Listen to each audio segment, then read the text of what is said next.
দু অক্ষরের শব্দ, যা কোনো না কোনো সময় আমাদের ভেতর অব্দি কাঁপিয়ে দিয়েছে। আমি সারা জীবনে এমন কোনো মানুষ দেখিনি যে কোনোদিন ভয় পায়নি। আপনারা দেখে থাকলে অবশ্যই জানাবেন। আচ্ছা, ভেবে দেখেছেন কি আমরা কেন ভয় পাই? আসলে ভয় হলো একটা ন্যাচারাল ইনস্টিংক্ট, আমাদের মস্তিষ্কের একটা বিল্ট ইন প্রোটেক্টিভ মেকানিজম, যা আমাদের বিপদের হাত থেকে বাঁচতে সাহায্য করে। কোনো কিছু থেকে বিপদ হওয়ার আশঙ্কা আছে বুঝতে পারলে আমরা তাকে ভয় পেতে শুরু করি। আর আমরা ভয় পাই অজানাকে। অন্ধকারে আমরা কিছু দেখতে পাই না, জানি না কি আছে সেখানে, তাই জন্য আমরা অন্ধকারকে ভয় পেতে পাই। একটা জিনিস খেয়াল করে দেখবেন, আমরা যখন সত্যি সত্যি ভয় পাই সেই মুহূর্তে আমরা সেখান থেকে পালিয়ে যেতে চাই।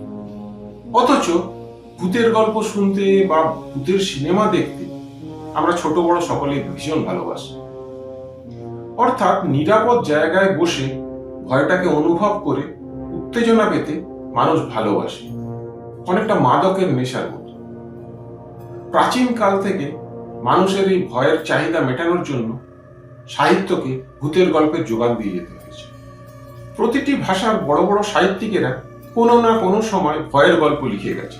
পাঠকদের সঙ্গে সঙ্গে সেটা হয়তো তাদেরও মনোরঞ্জনের কারণ হয়েছে। বাংলা ভাষায় এর কোনো অন্যতা হয়নি। রবীন্দ্রনাথ ঠাকুর, বিভূতিভূষণ বন্দ্যোপাধ্যায়, শরদিন্দু বন্দ্যোপাধ্যায়, সত্যজিৎ রায়, প্রেমেন্দ্র মিত্র, শীর্ষেন্দু মুখোপাধ্যায়, কত বলবো, সব বড় বড় লেখকই কোনো না কোনো সময় ভয়ের গল্প লিখে গেছে। গল্পের সঙ্গে সঙ্গে ভয়ের সিনেমাও কিন্তু সমানভাবে তৈরি হয়েছে এবং জনপ্রিয়তা পেয়েছে। একটা কথা মনে রাখতে হবে, ভয় মানে কিন্তু শুধু ভূত নয়। ভয়ের সিনেমা বা গল্প কিন্তু অনেক ধরনের হতে পারে, যেমন স্ল্যাশার বা খুনের, সাইকোলজিক্যাল বা মনস্তাত্ত্বিক, সুপার ন্যাচারাল বা অজানা বস্তুর, সায়েন্স ফিকশন বা বিজ্ঞান ভিত্তিক ইত্যাদি। মজার কথা হলো, এই ভয়ের সিনেমা বা হরর জনারের সিনেমা সাধারণ দর্শকদের কাছে ভীষণ জনপ্রিয় হলেও সমালোচকদের কাছে কিন্তু বেশিরভাগ ক্ষেত্রেই সেগুলো ব্রাত্যই থেকে গেছে, ফলে এদের রেটিংও হয় খুব কম। এই হরর জনারের মধ্যে সাইকোলজিক্যাল হরর হলো আমার সব থেকে প্রিয়। আমার সবসময় মনে হয়েছে, যখন কোনো ভয়ঙ্কর ঘটনা ঘটায় কোনো মানুষ, তখন ঠিক সেই মুহূর্তে তার মাথার মধ্যে কি চলে, সে ঠিক কি ভাবে। আজ যে সিনেমার কথা আমি বলবো সেটি এই ধরনেরই একটি সাইকোলজিক্যাল হরর মুভি।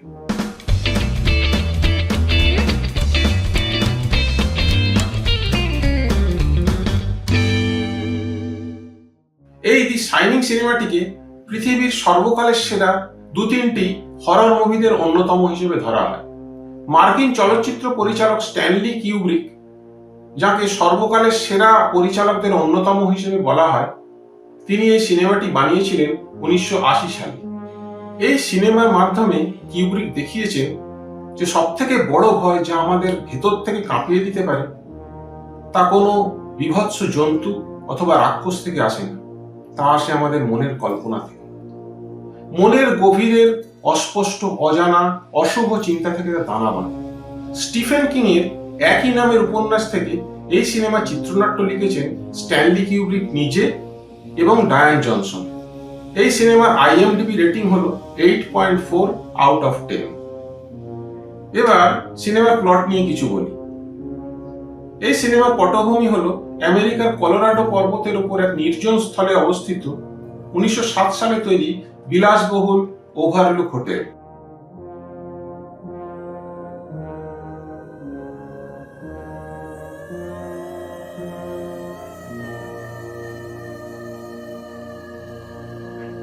প্রচন্ড ঠান্ডা এবং তুষারপাতের জন্য প্রতি বছর নভেম্বর থেকে মার্চ এই 5 মাসের জন্য হোটেল বন্ধ করে দেওয়া হতো।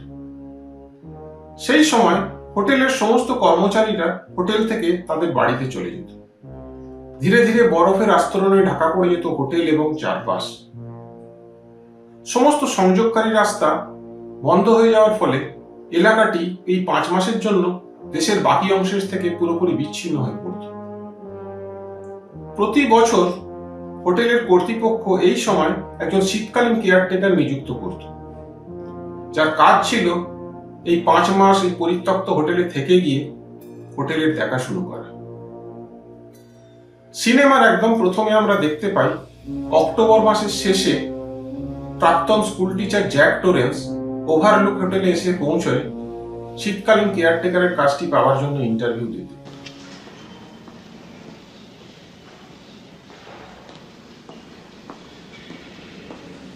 Hi, I've got an appointment with Mr. Ullman. My name's Jack Torrance. His office is the first door on the left. Thank you. এই জ্যাক এক সময় মদের নেশায় আসক্ত ছিল এবং যখন তখন মাথা গরম করার জন্য তার স্কুল টিচারের কাজটি হারিয়েছিল। এখন জ্যাকের ইচ্ছে একজন লেখক হিসেবে নতুন করে জীবন শুরু করা। Jack is going to take care of the Overlook for us this winter. I'd like you to take him around the place as soon as we're through. Fine. Jack is a school teacher. Formerly a school teacher. What line of work are you in now? I'm a writer. Teaching's been more or less a way of making ends meet. Well, this ought to be quite a change for you. Well, I'm looking for a change. সে কেয়ারটেকারের কাজটা মনে প্রাণে চাইছে, কারণ এই 5 মাসের নির্জনতায় সে নিশ্চিন্তে কোনো disturbance ছাড়াই তার প্রথম উপন্যাসটি লিখে ফেলতে পারবে। Physically, it's not a very demanding job. The only thing that can get a bit trying up here during the winter is the tremendous sense of isolation. Well, that just happens to be exactly what I'm looking for. I'm outlining a new writing project, and 5 months of peace is just what I want. হোটেলের manager জ্যাককে এই কাজের জন্য নির্বাচন করার পরে তাকে সাবধান করে দেয় যে 1970 সালে শীতকালীন বন্ধের সময় এই ওভারলুক হোটেলে একটা দুর্ঘটনা ঘটেছিল। সেবারের শীতকালীন কেয়ারটেকার চার্লস ড্যাডি 5 মাসের নির্জনতা সহ্য করতে না পেরে পাগল হয়ে যায় এবং তার স্ত্রী এবং 2 কন্যাকে কুড়ুল দিয়ে খুন করে বন্দুকের নল নিজের মুখে ঢুকিয়ে গুলি করে আত্মহত্যা করেছিল। জ্যাক এই কথা শুনেও ভয় না পেয়ে কাজটা নিতে রাজি হয়ে যায়। Well, you can rest assured, Mr. Ullman, that's not going to happen with me. এই ইন্টারভিউ যখন চলছে সেই সময় আমরা জ্যাকের বাড়িতে তার স্ত্রী উইন্ডি এবং ছেলে ড্যানির সঙ্গে পরিচিত। এই ড্যানি একটু অন্য প্রকৃতির। সে মাঝে মাঝে তার কল্পিত বন্ধু টনি, যে নাকি তার মুখের ভেতর থাকে, তার সঙ্গে বিকৃত স্বরে কথা বলে। Tony, why don't you want to go to a hotel? I don't know. You do too know. Now come on, tell me. I don't want to. মাঝে মাঝে আবার সে অদ্ভুত অদ্ভুত সব দৃশ্য দেখতে পায়।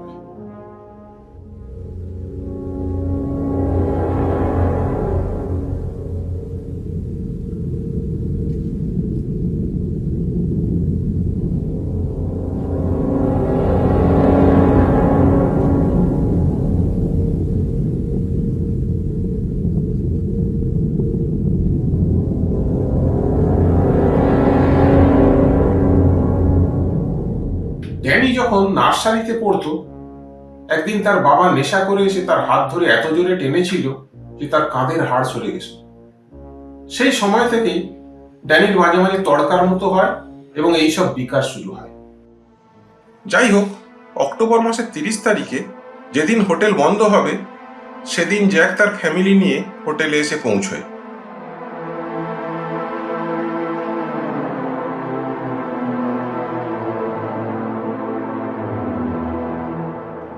ম্যানেজার তাদের সারা হোটেল ঘুরিয়ে দেয়।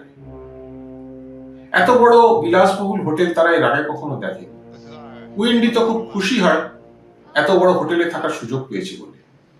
My God, this place is fantastic, isn't it, hon? Sure is. এর সময় আমরা হোটেলের হেড শেফ ডিক হ্যালোরানের সঙ্গে পরিচিত হই। This is Dick Halloran, our head chef. Mr. Halloran, I'm Jack. Nice to meet This you, is Jack. my wife, Winifred. Nice to meet you, Nice to meet you. সেদিন হ্যালোরানের সঙ্গে ড্যানির একটা বন্ধুত্ব তৈরি হয়। Now, what kind of ice cream do you like, Doc? Chocolate. Chocolate it shall be. Come on, son.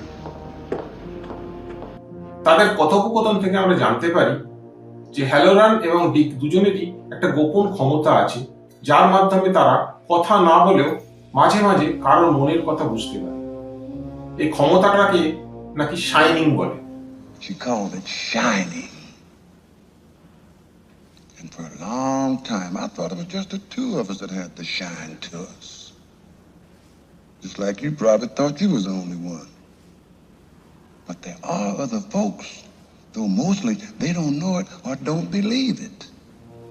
Danny হ্যালোরানকে হোটেলে 237 নম্বর ঘরের কথা জিজ্ঞেস করলেও হ্যালোরান তা এড়িয়ে যায় এবং ড্যানিকে ওই ঘরের আশেপাশে যেতে বারণ করে।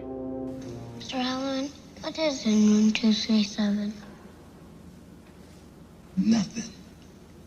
There ain't nothing in room 237. But you ain't got no business going in there anyway. So stay out. You understand? Stay out. এরপর হোটেলের কর্মচারীরা সব হোটেল ছেড়ে চলে যায় এবং জ্যাকের ফ্যামিলির নির্জনতায় দিন কাটা শুরু হয়। জ্যাক সারাদিন খটখট করে টাইপরাইটারে গল্প লেখার চেষ্টা করে।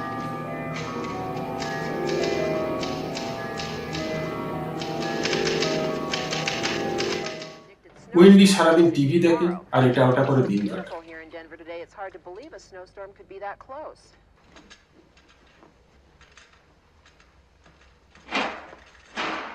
আর ড্যানি তার ট্রাইসাইকেলে চেপে বিশাল হোটেলের নির্জন সব করিডোরে ঘুরে বেড়ায় একলা একলা।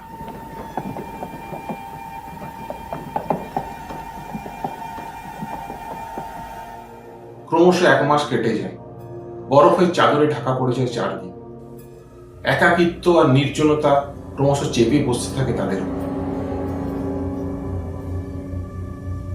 একটু একটু করে জ্যাকের মানসিক ভারসাম্য নষ্ট হতে শুরু করে।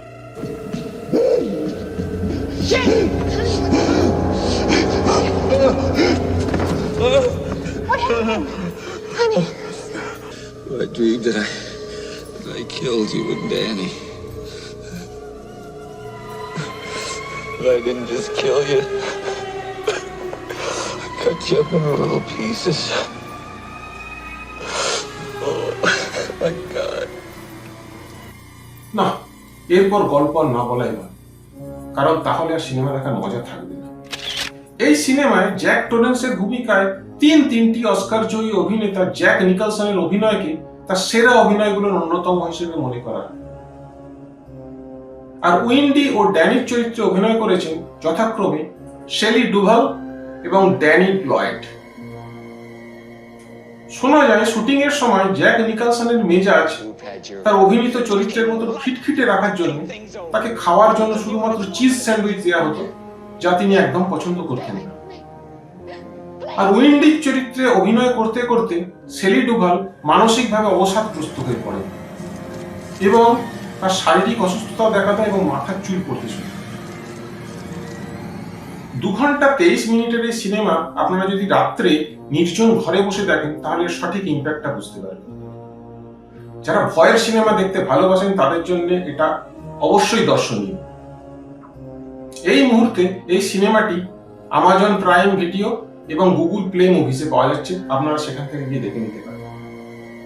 আজ আর নয়, এখানেই শেষ করছি। খুব শীঘ্রই ফিরে আসছি এরকমই অসাধারণ আরেকটি সিনেমা নিয়ে। তব তক কে লিয়ে अलविदा।